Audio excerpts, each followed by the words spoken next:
ગુજરાતમાં લોકસભા ચૂંટણી માટે મતદાન યોજવામાં હવે થોડા દિવસો બાકી રહ્યા છે. તેમ છતાં ભાજપના દિગ્ગજ નેતા પરસોત્તમ રૂપાલા અને ક્ષત્રિય સમાજ વચ્ચે કોઈ સમાધાન થઈ શક્યું નથી.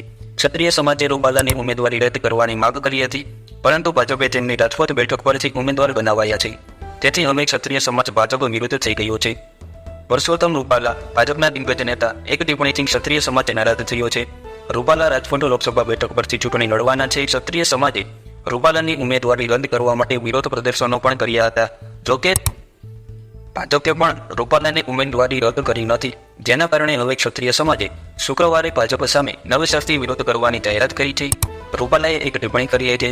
કેટલાક રાજપૂત શાસકોએ અંગ્રેજો અને વિદેશી આક્રમણોથી સાથે સહયોગ કર્યો હતો અને તેમની સાથે રોટી બેટીનો સંબંધ રાખ્યો હતો. તેમની આ ટિપ્પણીથી ક્ષત્રિય સમાજ નારાજ થયો છે અને તેમના પર રોષે ભરાયો છે.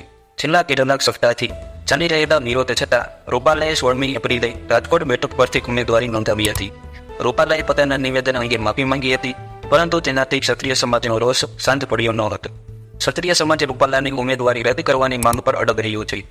રાજપૂત સંકલન સમિતિના પ્રવક્તા કરણસિંહ ચાવડાએ જણાવ્યું કે ભાજપે રૂપાલાને બદલવાનો ઇનકાર કર્યો હોવાથી ગુજરાતની તમામ 24 બેઠકો પર પાર્ટીની હાર સુનિશ્ચિત કરાવવા માટે ટોચના રાજપૂત નેતાઓની બેઠક યોજાઈ હતી. વિરોધમાં ભાજપના કાર્યકર્તાઓએ પ્રચાર કરતા રોકવા રાજ્યભરમાં રિલે ફૂંક હડતાલ પર બેઠેલી મહિલાઓએ અને સમર્થન માટે અન્ય સમુદાયો સાથે વાતચીત કરવાનો સમાવેશ થાય છે. સમુદાયે ભાજપને શુક્રવાર સુધીમાં રૂપાલાને બદલવા માટે કહ્યું હતું કે ઉમેદવારી કરવાની છેલ્લી તારીખ હતી. ગુજરાતની તમામ 24 બેઠકો પર 7 મેના રોજ મતદાન થશે.